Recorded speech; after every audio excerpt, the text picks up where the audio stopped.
And the plenary just finished. So welcome everyone. We're going to start, but more people is likely to trickle in once the plenary finishes in the main hall. So if everyone is happy with that, we'll get going. Hi, Emma. So yes, welcome everyone. This is the workshop on digital activism in the COVID and post-COVID era. So I'm Sarah Meddy-Jones. I'm the campaigns director for C&D in the UK. But I don't know about everyone else in the room, but as a campaigner, when COVID-19 hit last year, it was just shocking in a personal life, but also in your professional life, when you're used to being out on the streets, talking at public meetings. For us, it was a case of what do we do?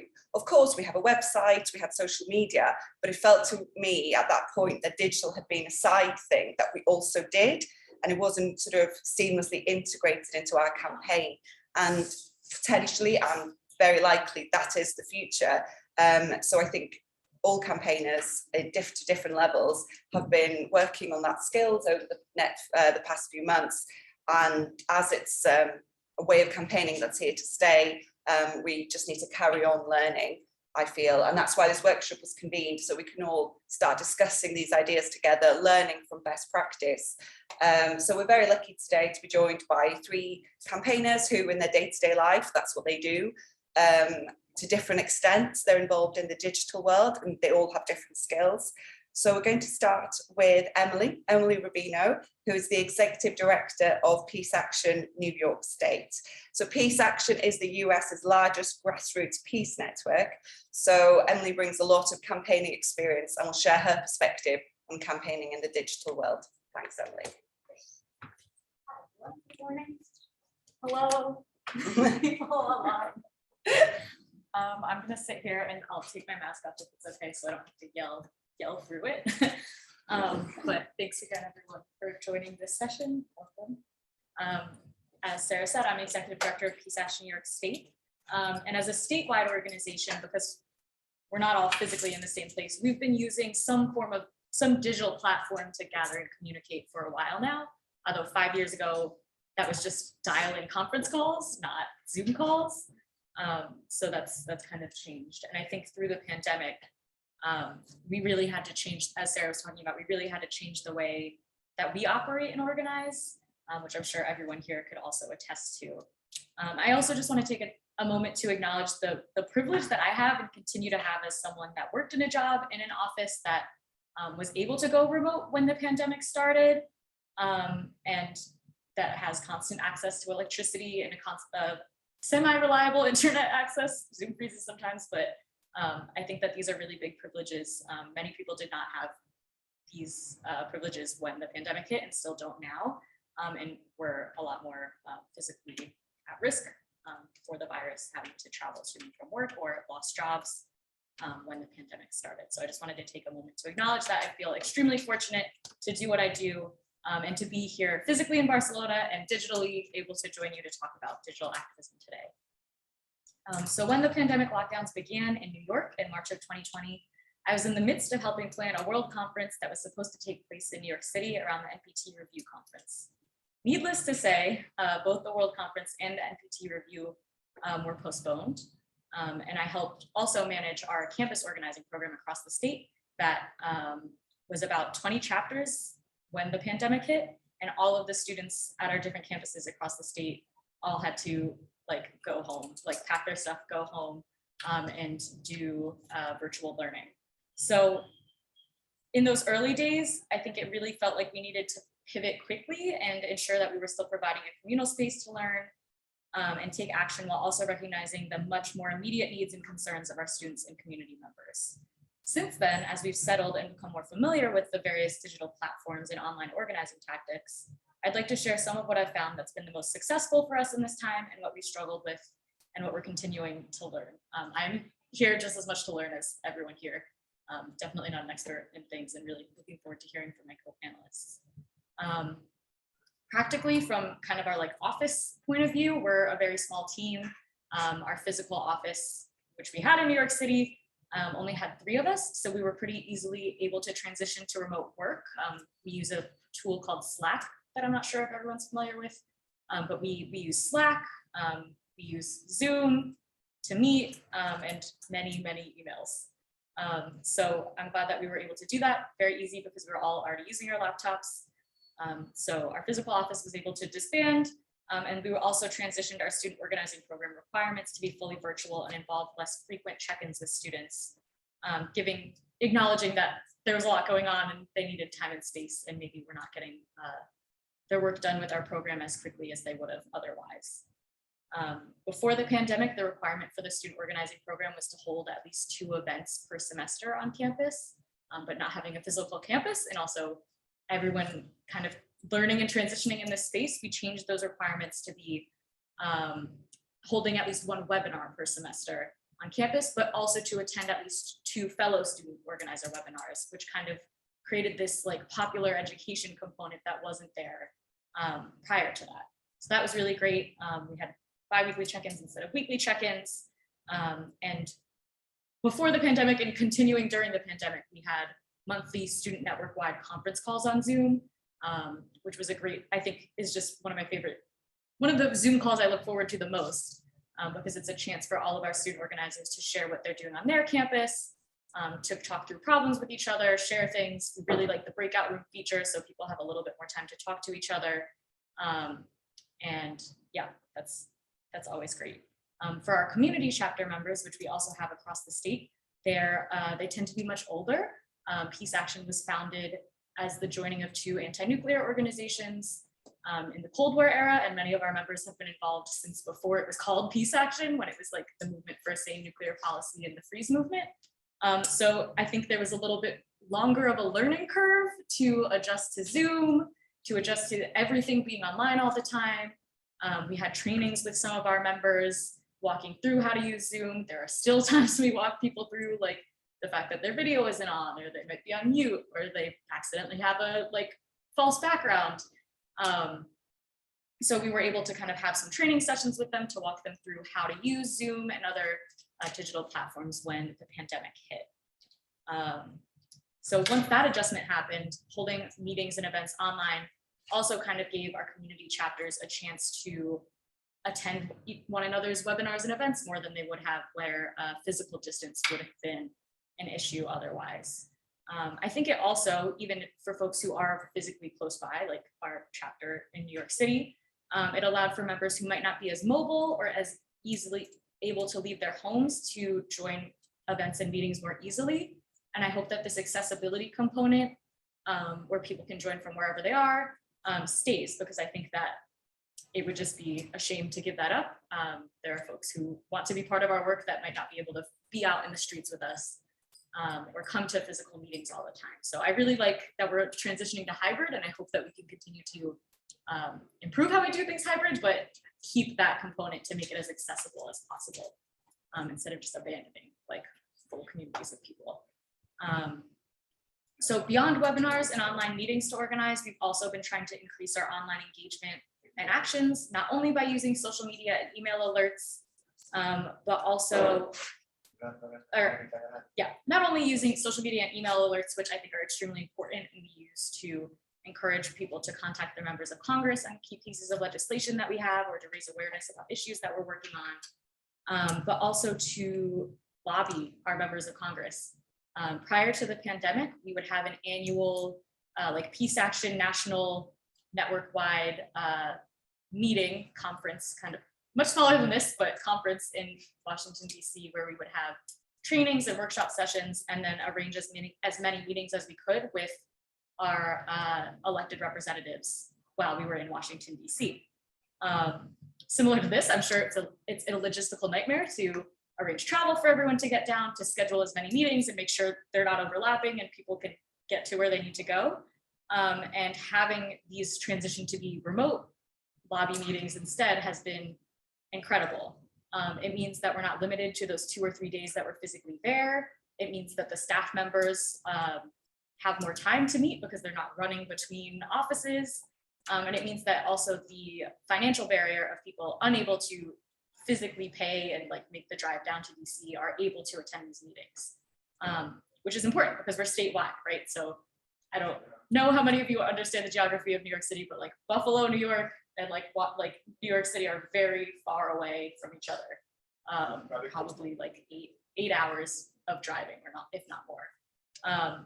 So yeah, it's really wonderful to have these meetings online. They've made them more accessible. It's meant that we're able to schedule these meetings more often. And it also means that more people who are constituents of the districts that we are meeting with are able to be there with us. So that's wonderful. It also means that we're able to do more coalition work with lobbying meetings. So this past year, beyond having our own lobby meetings where we discussed Yemen, ending US involvement in Yemen, US military spending, and Palestine, we were also able to work with groups like the National Iranian American Council and the Korea Peace Now Network to attend and help coordinate members of ours to attend their respective lobby days as well.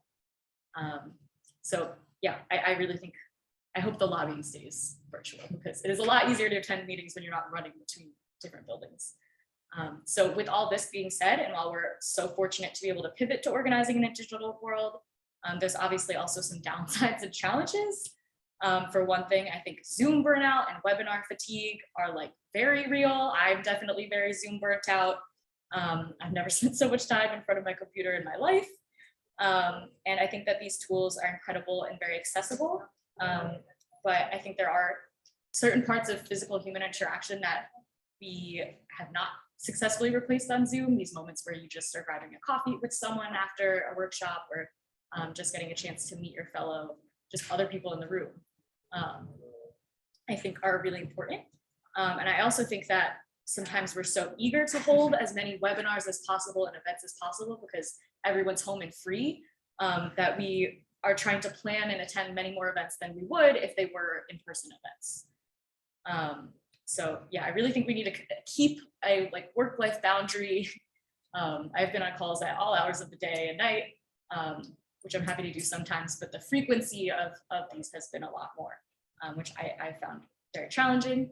And while there are so many incredible webinars out there, there's so many recordings that I now have that conflicted with other things I was working on, and just the pile of webinars I need to watch but haven't gotten to watch yet just keeps increasing, which I'm sure many of you can relate to. I think there's also just such a deluge of information. My email inbox is always full of different organizations I love, just sending more petitions and calls to action. And I think it's definitely a challenge to figure out how you break through that noise and make someone open your email and read it and take action instead of just having to delete it because their inbox is too full and they don't have time to sort through all of them. I think also on social media, there's so much going on, there's so much information, there's so much disinformation.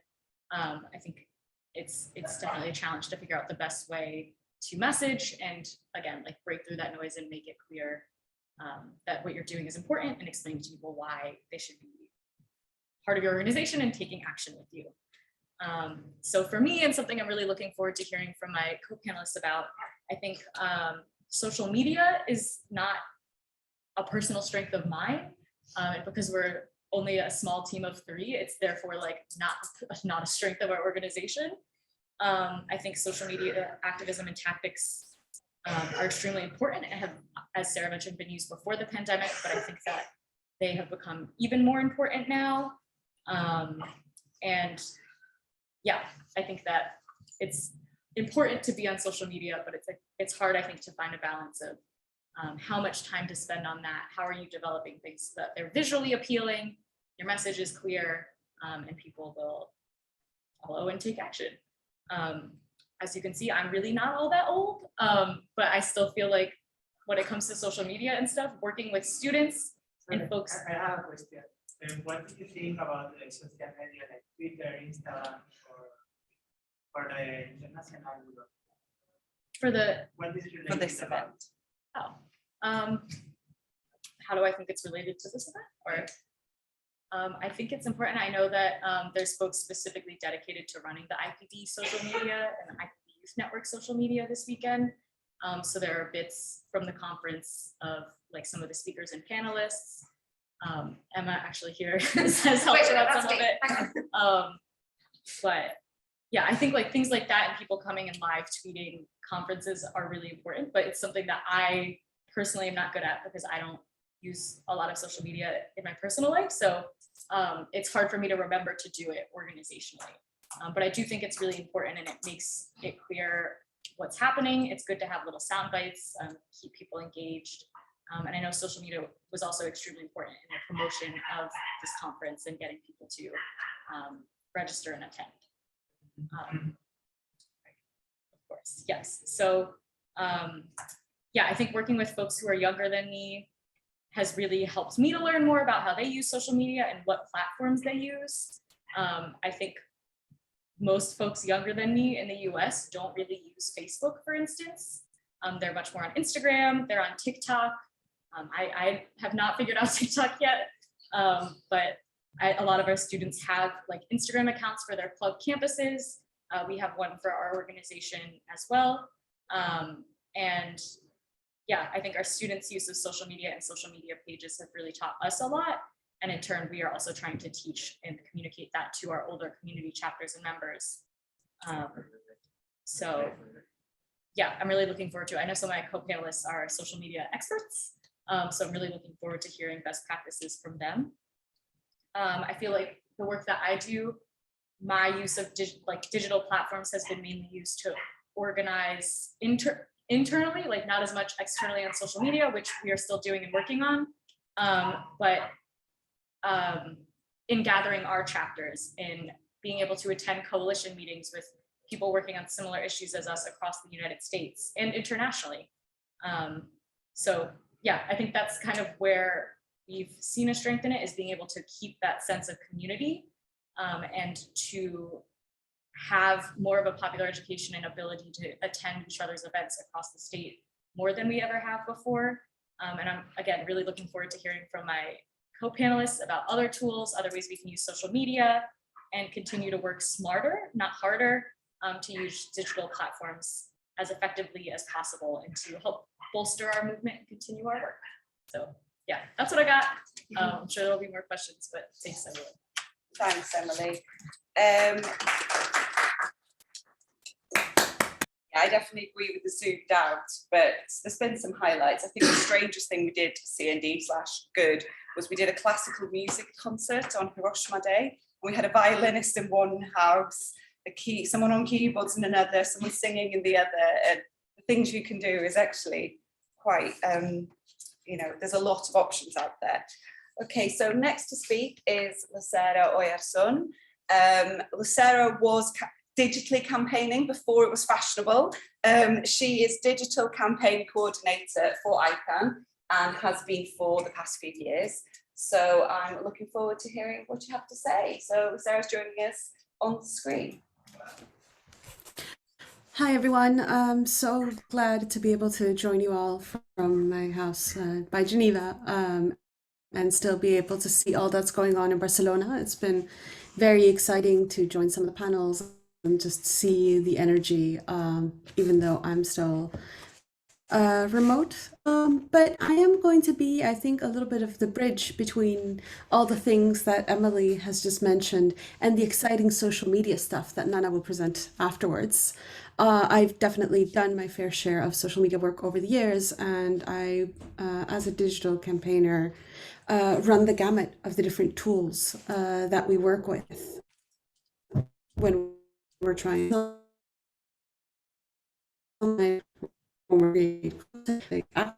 get a target to switch a position, whether that is a lobbying situation or, for example, divestment work. For those of you who don't know ICANN, it's the International Campaign to Abolish Nuclear Weapons. We've been mostly involved with the Treaty on the Prohibition of Nuclear Weapons at the UN, with making sure that such a treaty would exist in the first place, leading up to the negotiations, its adoption, and ever since its adoption in 2017, we worked to get enough countries on board for it to enter into force. In addition to that, obviously, nuclear weapons won't just be stopped through a treaty. We also need to work to really strengthen the stigma around it and make sure that everybody's speaking up about the fact that these weapons still exist, and in their different communities, in their different spheres of influence, that they're really telling this issue and keeping it up as a forefront issue, as an important issue. One of the things we hear a lot, right, is that it's no longer important for the generation, but the weapons are still there and there's still a risk. So for us, it's really about making sure that that we are active on all fronts, and that means that digitally we need to be active on all fronts and in a lot of countries. And I think this is where the experience that Emily was just sharing about being located outside of one place, in our case internationally, meant that we already had some practice in terms of remote work. We are a coalition of over 600 partners in, no, so yes, 600 partners in over 100 countries. So we've always had to keep in touch digitally. And one of the things that's most important there is that you start with the things that have the lowest barrier to entry. Once people become a partner, we have an email list that they can participate in. And yes, everybody receives way too much email, but we find that the people who are really keen to have this be a part of the work they're doing will check our updates and will try to keep touch through the list and also with us directly. So it's just making sure that there's a central place where everybody can communicate. Of course, as a staff team, when we had to go fully remote, the transition was the biggest for the people who are based in Geneva. But we already had people working for us in Australia and in the US, and our new social media project officer was hired remotely in the UK and has done her job entirely remotely. So it wasn't new to us in that sense, but it did add an extra importance to the tools that we use. And similar to Peace Action Network, we already used Slack. It was one of the first things I implemented when I arrived in the team, because I noticed this discrepancy of being able to keep everybody informed. But it's a chat tool, right? There are many of these, but this was one that worked for us. But one of the things we noticed at the start of the pandemic was that it wasn't about which is the perfect tool. It's about how do we use the tools that we're already using and make sure that we get the people we need on there. So we have a mix. We have our own Zoom, obviously. But for example, we noticed that many of our diplomats that we work with around the treaty cannot make it work because of the specific privacy concerns there were early in the pandemic around Zoom. So they had to work with Microsoft Teams. Okay, we'll make sure that as a nonprofit, we have a specific Teams account. But that's not the only place they talk. Many of our campaigners, but also groups of diplomats, talk to each other in WhatsApp groups. And that means that many of my colleagues, and myself included, are in a lot of these groups, simply coordinating a lot of the day-to-day work. And it just means you have all your different channels of communication available, and you're reaching out to the people and you know where they are based. Yes, we have a wonderful tool that helps us track our lists of contacts, our database, so to speak. But to be honest, that's not the way a lot of it gets used when it comes to the lobbying work, to the advocacy work, right? That's much more about people's existing network finding digital ways to reach out. But it extends beyond just the immediate communication with people, the WhatsApp message. It also goes about how do you work collaboratively. And one of the things here again is making sure that things are accessible and preferably that they're easy to use or they are familiar with people. So because we work with a lot of nonprofits, many people are used to working with Google Docs and with everything that is in that sphere, the spreadsheets, the docs, because they are collaborative. You can make them publicly available or you can keep them limited to a group of friends. And one of the things I noticed is that there are many campaigns around the world that are using this in the same way. You noticed it even for the climate change movement to say, okay, well, this organization is hosting this webinar, for example, or these are our goals, I will take this part of the work. So it's really about making sure that you use the tools that people are already using and give them the opportunity to weigh in. Similarly, another tool I can recommend is Canva as a photo and image editing tool. because there's free plans for nonprofits in particular, but also just if you're an individual, you can use a free plan that's a bit more limited, but it means that you can share specific templates with people. You'll still need whatever email list you're on to say, hey, everybody, here is the template. As soon as you want to really create giant teams, you end up in priced tiers. But it's fine. It's about finding what works for you. And in the case of ICANN, it worked to be able to say, we have a big event coming up. Here is an image that you can translate, that you can adapt to your language. And here's the template for you to use it. So all of those kind of things were just about using the tools we were using internally and making sure that our partners knew how to use them and that we were also using them beyond that. So perhaps with groups that we don't have directly in our network, but that we work with regularly. Another thing we did, I think, as Emily also mentioned, was doing more regular calls and particularly more all hands calls because we had a few big moments coming up in the year.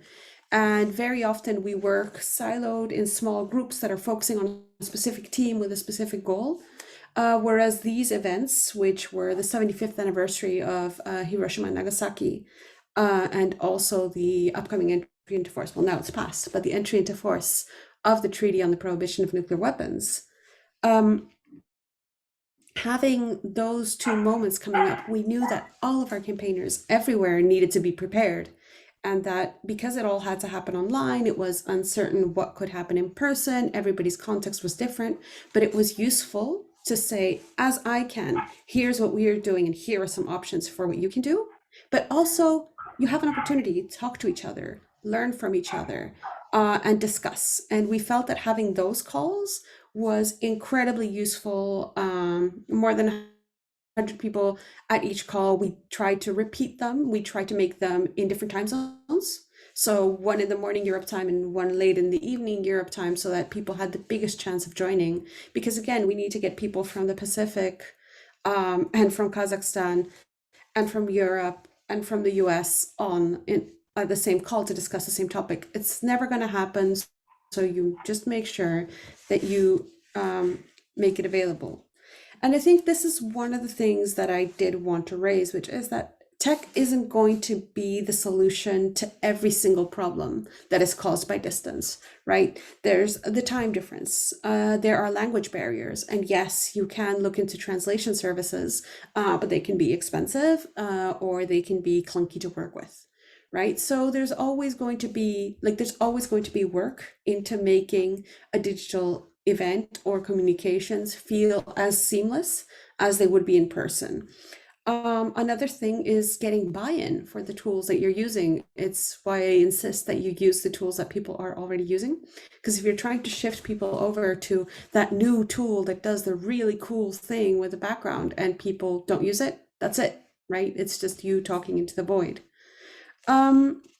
And then the other thing is obviously that you want to be careful of not making things too complex or too exclusive. This is particularly a pitfall with techies like myself, who think of the coolest tool to use, and then people are challenged by the barrier. I think it's really valuable what Emily was talking about, training sessions, and I'm sure that some of our people will have had the training sessions from Peace Action Network and were therefore able to join our Zoom calls with video smoothly. So thank you for that.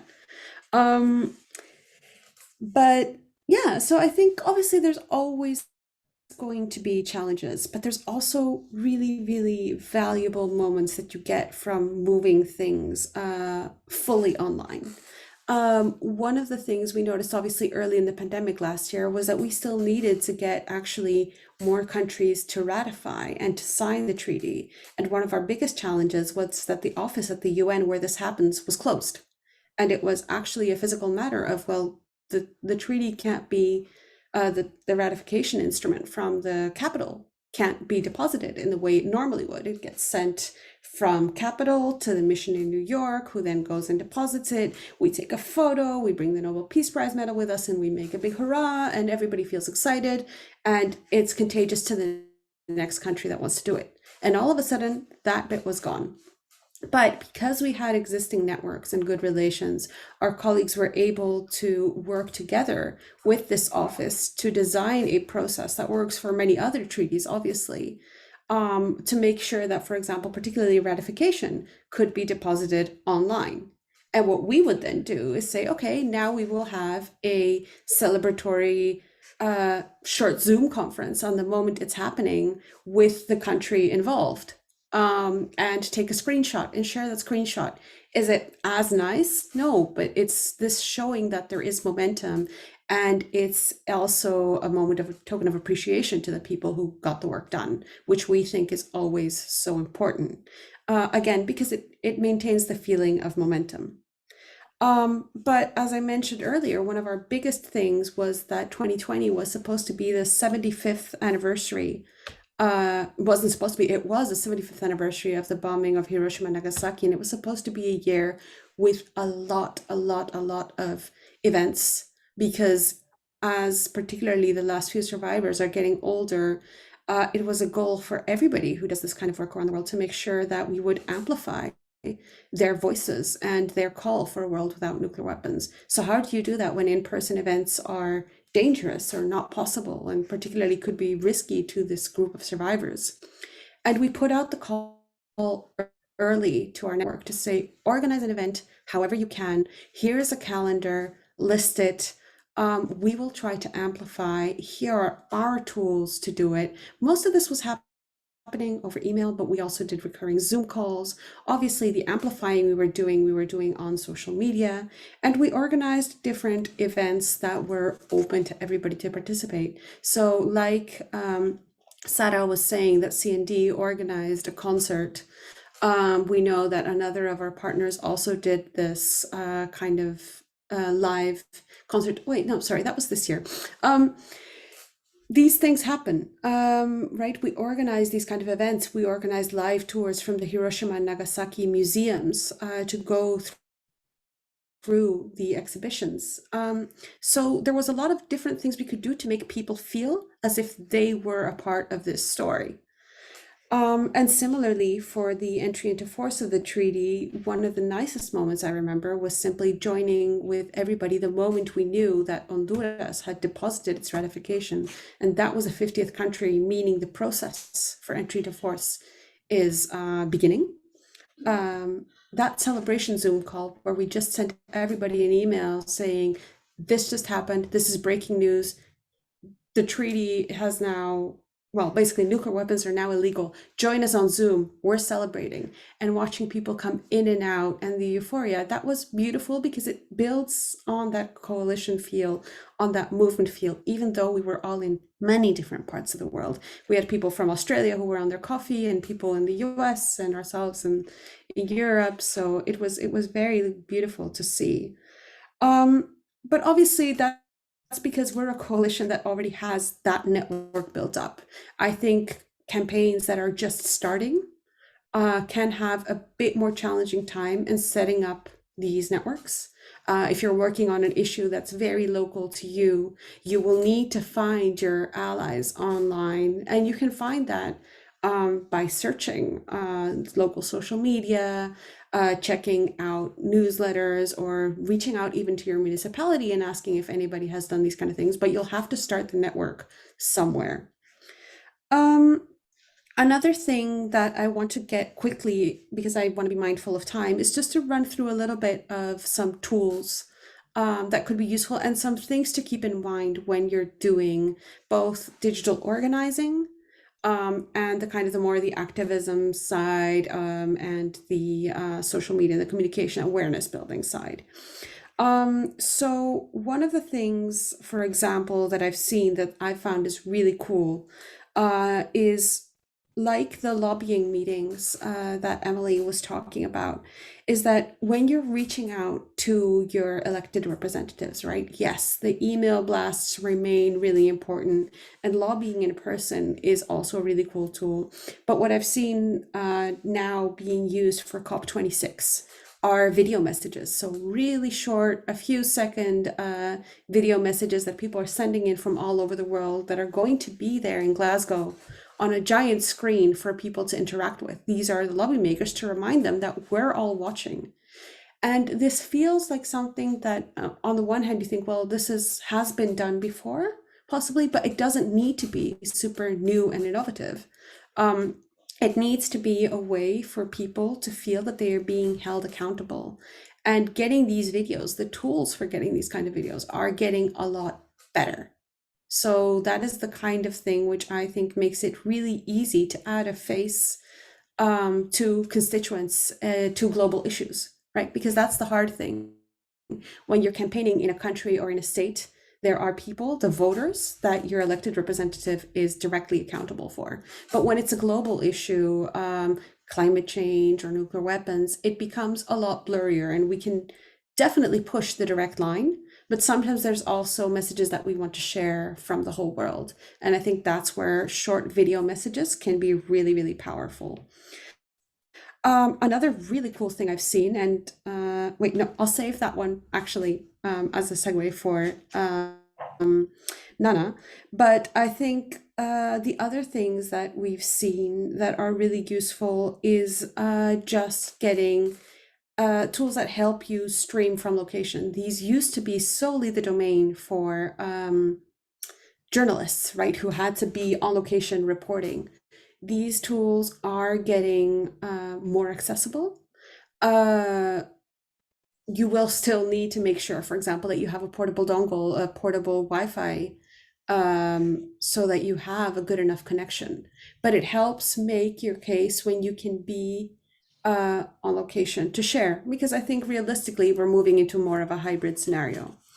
And finally, one of the cool things that I've seen that is a network organizing itself around an issue and using social media super effectively for it has been some of the TikTok work around bringing down the whistleblower website in Texas. So for those of you who don't know, there is I don't know if it's now been suspended, but there was a law in Texas banning abortion very early, but particularly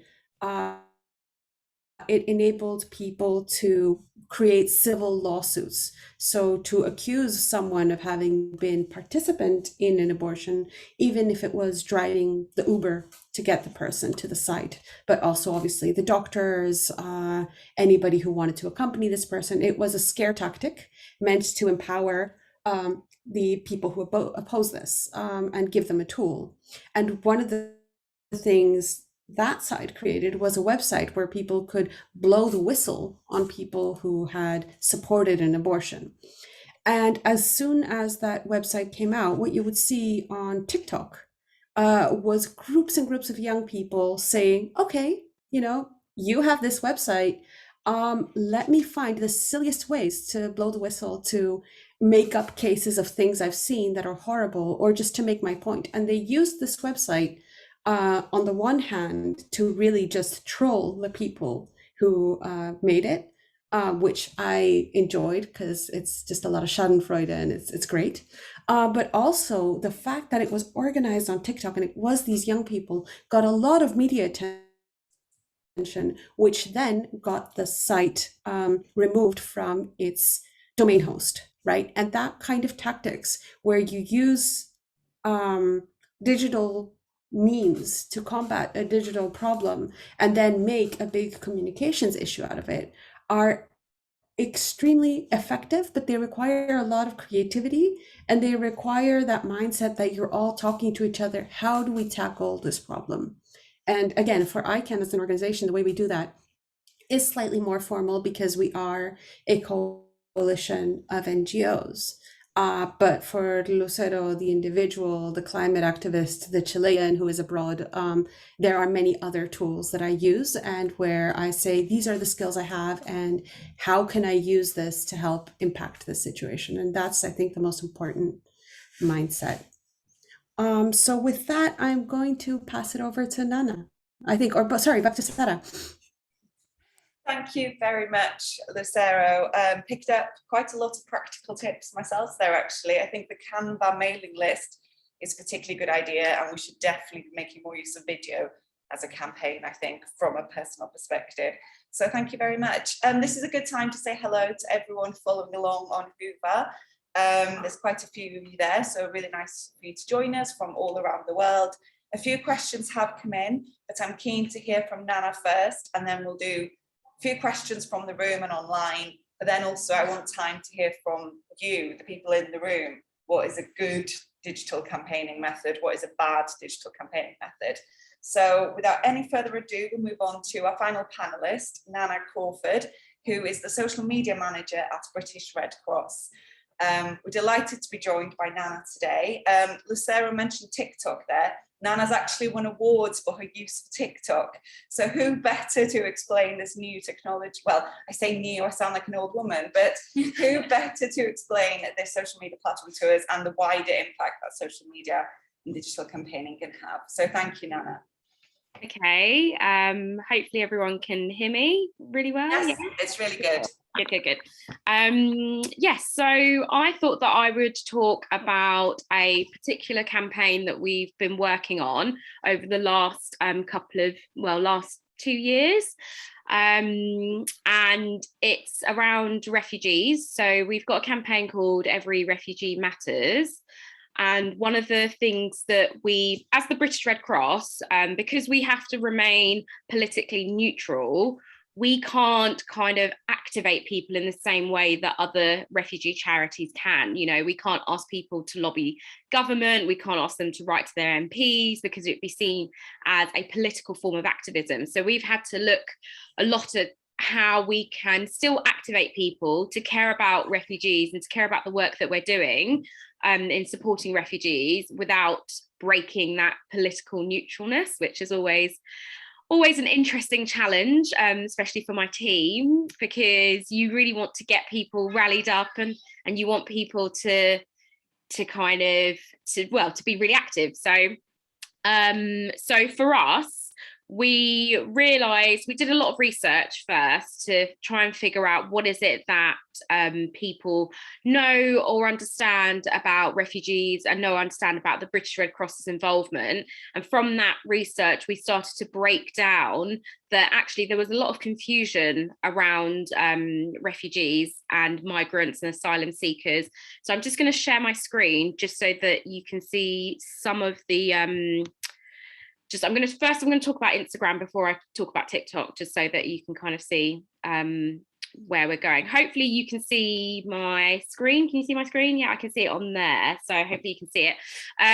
So the first thing that we've realized is that when it comes to talking about refugees, the best moments for us is when the papers or the media are also talking about refugees. We spent lots of time trying to kind of be active when the media wasn't active, but you have to realize that sometimes there are moments where you need to kind of prepare your content and make the most of those moments. So you'll find that a lot of our content around refugees is in reaction to what's happening in the media. And we use like really bold statements from our chief exec because we think it's really important to have a personal face and a personal name to a lot of the content that we're doing, as well as just from the British Red Cross. So you can see here that this was a statement that we put out when we saw that there were, when our policy team heard about the Nationality and Borders Bill in the UK, and there was a lot of talks about what would be happening, what wouldn't be happening, and there was a lot of confusion. So we wanted to really kind of like remind people that when we use the term refugee, we're talking about people. And I think that's the one thing that has really kind of been a massive highlight for us, is that a lot of the time when we're talking about the work that we're doing, we sometimes forget that we're talking about people's lives. And so at every stage that we're doing it, we're really trying to remind people that we're talking about people like us, people who have families, people who have kids, you know, brothers, sisters, and that's the kind of the real foundations of it all. So it's always about reminding people why are we doing this work, and it's because of people. So we put out statements like this, and this was made on Canva. So we did the border on Canva, and we have a set of templates as well. If you are putting together a campaign, my big piece of advice from the beginning is to think about, what does that campaign look like all the way through? You know, like, what is the brand that you're going to have for that campaign all the way through? Think about the colors, the font, everything, and try and plan it ahead if you can. So for the Every Refugee Matters campaign, we decided that we didn't want to be too bold with our colours. So we stuck with black and white and red and little touches of red. And you'll see, I'm just going to show you some examples of how we've taken that and used it in other bits of art, just to show you. So this is our template for a statement. And then when we get to explainers, again, you can see that we've used black, red and white, but in a slightly different way. And we started to break down the information. One thing that we realized last year was that, we were asking people to, rally behind us and, and say that they believe every refugee matters and all this kind of stuff, but we weren't actually explaining why we were doing all these things. And that's another thing that we've learned, that we have to break down the information and we have to make that information really accessible for people. So a lot of these Instagram explainers that we've been doing, we've actually turned them into TikTok videos as well. And that's a really great way to repurpose your content. And it's also a really great way to approach TikTok, because if you have content that, is in a text format on Instagram, you can use that almost as your script if you're going to do a TikTok video.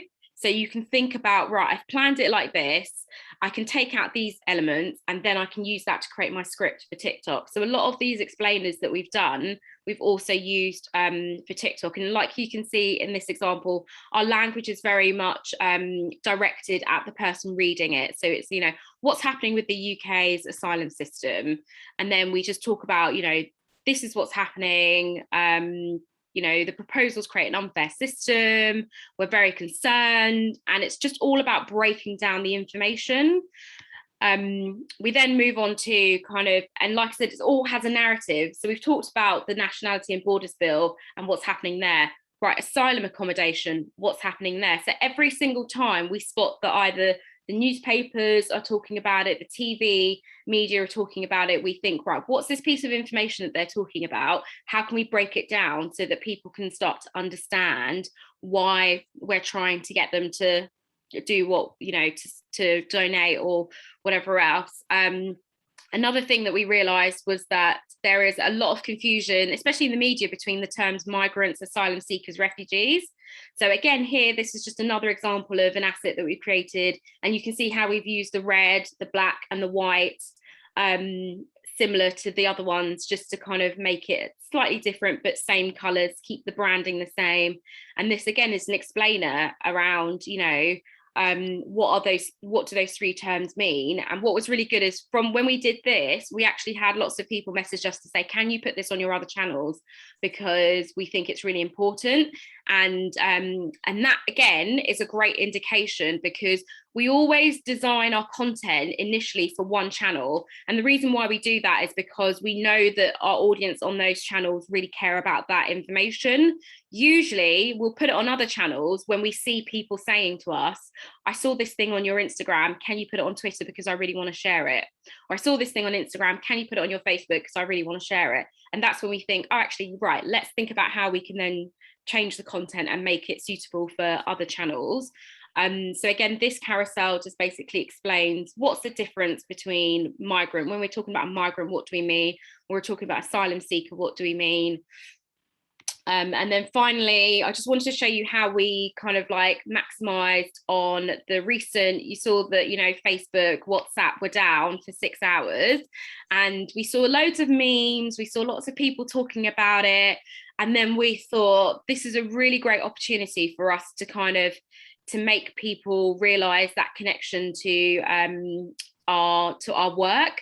So we put out a really simple statement. Again, the red, the black, the white, no WhatsApp for 6 hours. Imagine being cut off from your loved ones for 24/7. It's something as simple as that we had lots of people messaging us being like, this is such a great message. You know, I was someone sent us a DM to say, you know, they were really outraged at how Facebook and WhatsApp could be down and they couldn't contact their friends and all that kind of stuff. But then when we put this out, it just made them put everything into a different perspective, and it made them realize the privileges in terms of technology that they had over other people. And at each of these points of like content, we're asking people to sign a pledge. So that's how we've kind of come up with our digital activism. So we've asked people to sign a pledge, and the idea is that everyone who signs the pledge, we will then take them through an email journey or through more kind of other things that they could get involved in, whether that's fundraising. So we recently in September, we had a fundraising event called Miles for Refugees, where we ask people to take on a certain number of miles, and those miles are the equivalent of a journey that an asylum seeker would have to make to escape their country. And people raise money in support of our work, and they take on Miles for Refugees. So all this content leads to that, you know, those two calls, that main call to action of signing a pledge and standing with us. Or, you know, we'll then retarget that email list and say, here are some other options. If you want to donate, this is our refugee fund. If you want to actively show that you're supporting refugees, here is an event that you can, a fundraising event that you can take part in. If you are looking for gifts or items, we also have an online shop where people can buy items that have been made by refugees, designed by refugees, and also people can buy products or gifts online for refugees. So things like a warm place for someone to stay, a translator for a refugee, and there are things like, so we've got different funnels for people. I'm just gonna stop that share so that you can hopefully see my face again. So that, I just wanted to show you that because a lot of that groundwork has really helped us with TikTok. It helps us because we know the content that's worked really well on other channels. So we can think about what is it in those channels that have worked really well, but also what are people saying? And often what we found is that the questions that people are asking us on the comments are often the questions that need to be answered on TikTok, because those are the things that people aren't necessarily talking about or aware of. So a good example was the Nationality and Borders Bill content that I showed you. We then had lots of people asking us, like, can you break this down for us? I don't understand what's going on. I'm really confused. What does this mean for refugees? Why is the UK government why don't they care about this? So we use those as almost like titles for each of our videos. And then we did a series of TikTok videos all around the Nationality and Borders Bill, answering each question at a time. And another piece of advice that I would give is that whenever you do a TikTok video, try not to pack it with too much information. You know, it would be really easy to think, oh, right, let me try and answer all these questions in one video, but you're not going to get through to people by answering all those questions in one video. You want to break it down and almost create a series of videos, and you can have, you know, what's happening. That could be the first video that you do, what's happening. You don't have to have a call to action because you just want people to know what's happening. You create your video, what's happening, and then you can create your second video. What does this then mean? You know, and then you can create, and also you can look in the comments to see what are people saying.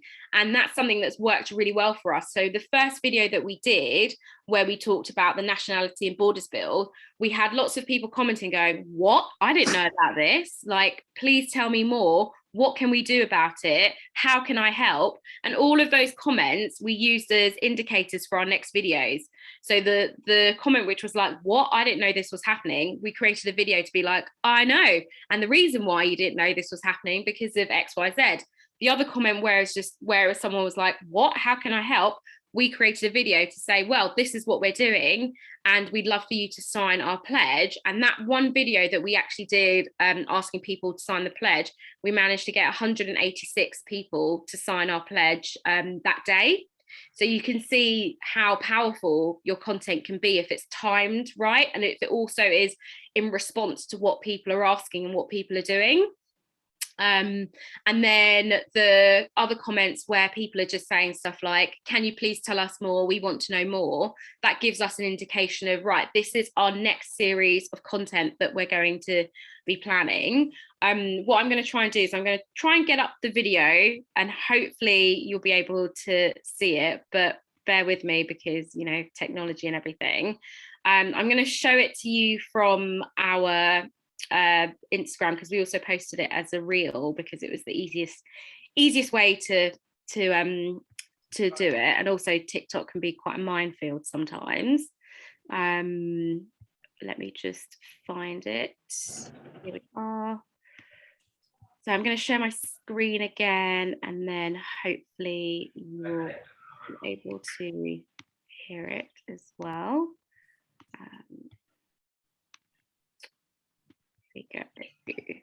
Can you see my screen? Yeah, yep, good, okay. I'm just going to turn it on. Here we go. Oh, Lord.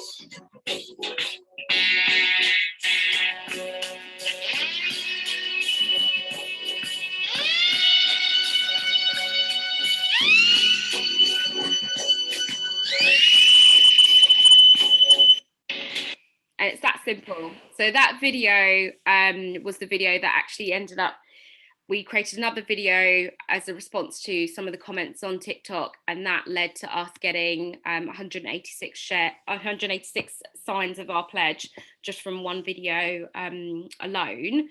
So what I really wanted to kind of get across in this sort of in my section was that you don't have to think of your content as quite linear. So if you plan your content for Instagram, you can take elements of that content and present it differently on TikTok. You can use the comments. I think a lot of people often overlook the comments that you get on your posts, and you just kind of think, oh, this is a nice comment, I'll just move on, or I'll just like it and move on. But you can use your comments to fuel the content that you're creating as videos. You can use the comments to even use them as headers for your videos, for your next piece of content as well. So that's how you can kind of use one channel to inspire other channel. And that is something that I always try and really hone in with people, because I think the notion of TikTok can get really like confusing for people, and they just think, oh my gosh, I'm presented with this app and there's all these videos on there and I have no idea what I'm doing. And it's like, well, you know what you're doing when you're doing it on Instagram, and you know what you're doing on Facebook and Twitter. So just break it down and think about presenting one piece of information on TikTok, and that's where you start from there. So yeah, that's basically what I wanted to sort of get across. Massive thank you, Nana. So much valuable content again there, so learning so much today. Yeah, should we clap? Yeah.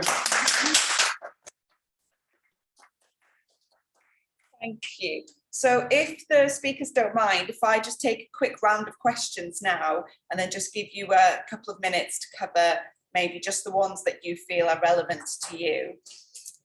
So thanks to all the people watching online again. We've got a few questions. We haven't got time for all of them, so I'm just going to pick a few. So we have Tyson Smith Berry Jr., who is asking, how can we compare the challenges we've talked about today in digital work to campaigners in Africa? So essentially, what are the differences, and is there anything that we can share in that regard? And then we have DJ, sorry if I'm pronouncing this wrong, Jania, how can we ensure that we are digitally secure as we move to more online campaigning? And then are there any questions from the room? Yes, Anna. Yes. Do you want to pop up here? Yeah. You need just near the, this is the microphone, and that's where they ask me. Hi, thank you, that was great. Sorry that I'm ducking out. I have an interview that I have to get to, but it's just been pushed back, so I could come back for it. Yay. So yeah, I think one of the things I find with digital campaigning and working in this increasingly digital world is that it creates these amazing opportunities to meet people where they are, but also the crossing the digital divide is even harder. So I'm with the IPB Youth Network, and we're trying to kind of include more people from all around the world. And the point is to make it less Eurocentric and less kind of all of the problems that usually face peace building. But the digital divide is a real issue.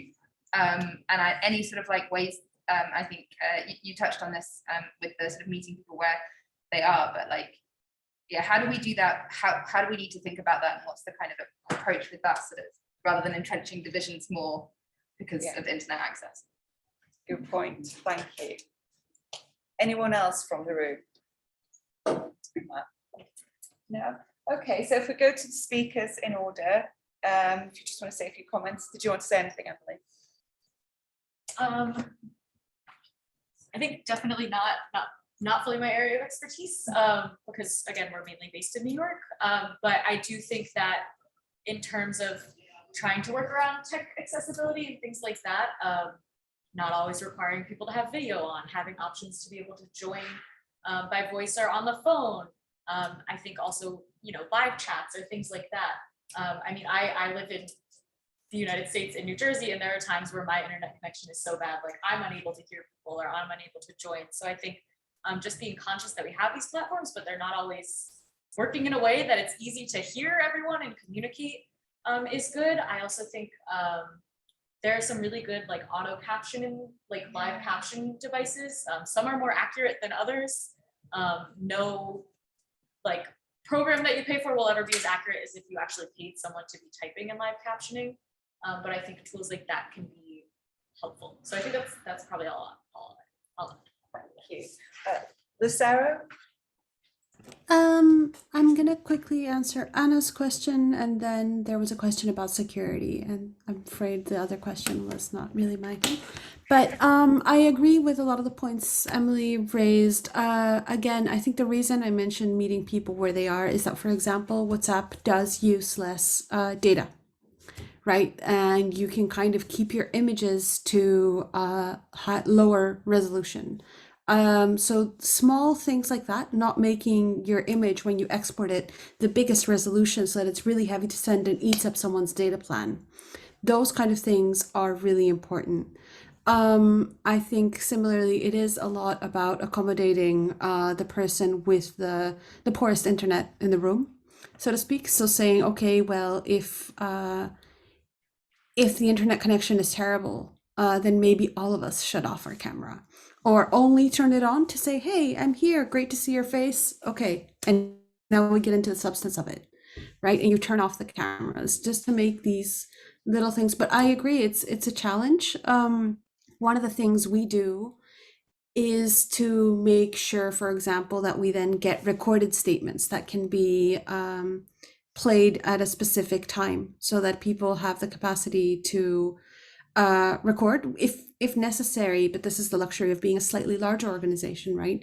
We make funds available if we can for a specific project. If it's really important that something gets recorded in a specific quality, we say, okay, get a videographer involved, or hire your cousin who's really used to getting this video recording, right? Whatever solution works, because we've had to work a lot, one of our partners as well, with older generations in order to get specific content. And then, for example, with our partners in both Africa or in the Pacific, right? These all have specific challenges around using technology to deliver really important statements. And for us, part of bridging the digital divide is making sure that we amplify their voices, right? So we get them in a room to speak, and we make sure that when they are in the digital room to speak, that they have the best possible shot at getting that heard, and that we then take it further.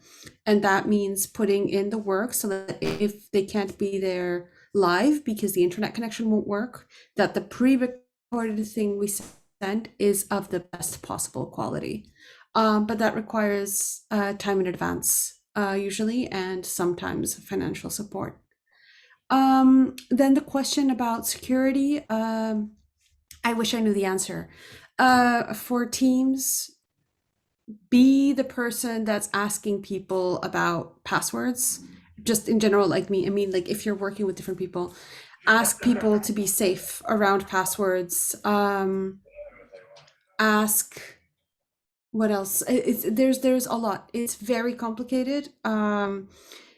Digital security, particularly with what we've seen with the Pegasus things, right? Like being an activist now that it's all moved online means that there are going to be voices, well, not voices, actors who want to suppress our voices, who have an easier time of getting to the information of what we're doing. So it means to be very mindful of which tool you use to communicate which part, making sure that things are end-to-end encrypted. And a signal over a Telegram, or never mind a WhatsApp, for things that are related to nonviolent or direct action, or even just things that you feel might be more sensitive, versus sending it over in an email, right? It feels, I think a lot of people who are used to doing nonviolent actions, for example, are already quite used to it, but they need to shift to how the communication now happens fully online. And the complication is that technology moves really fast.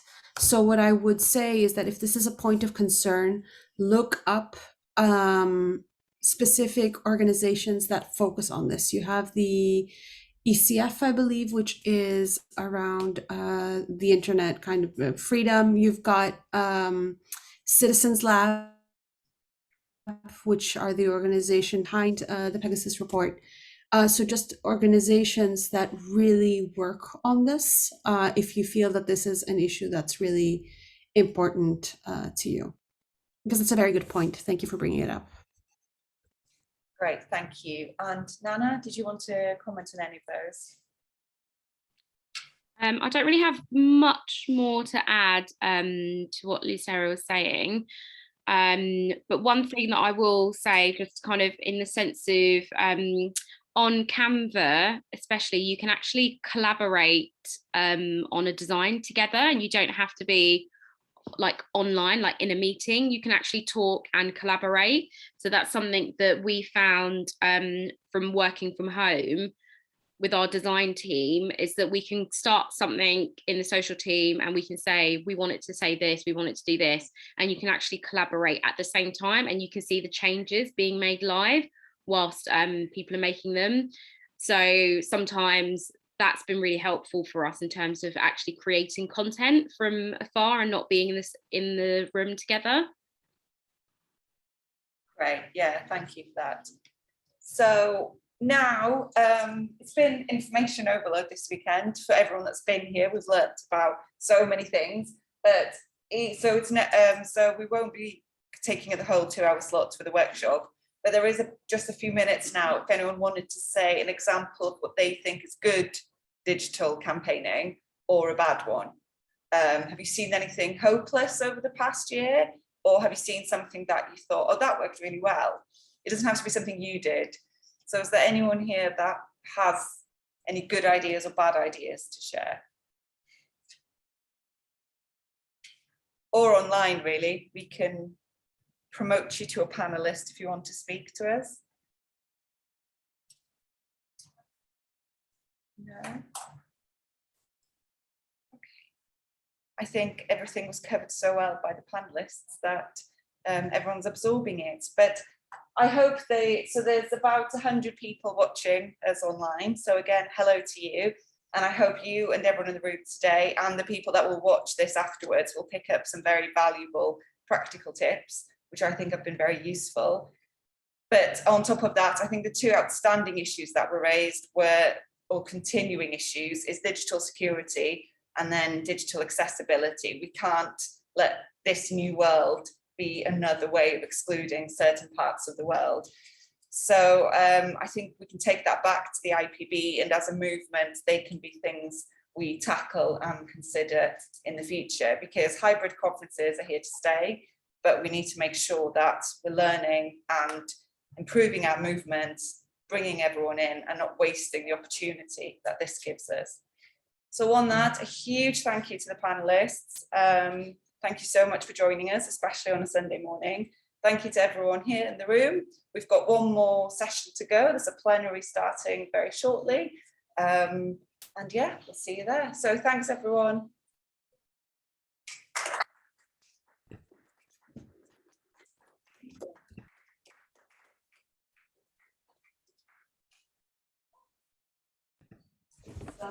I don't know if you Thank see you. both at the top. Bye, bye, Sarah.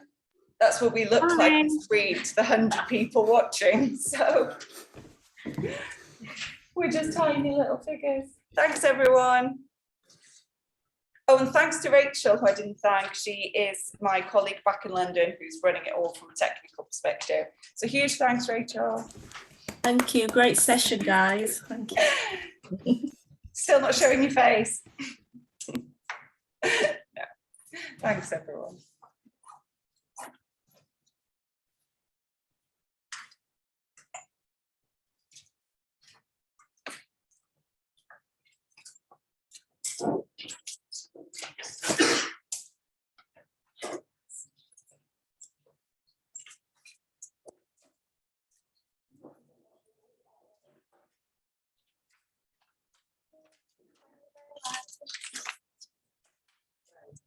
Thank you.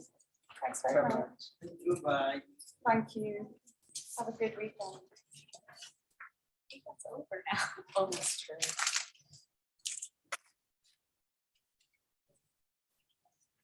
Sarah, Bye. I'm gonna end this now, okay? Thank you, Rachel. No problem. Bye. See you soon. Bye. Bye. Thank you.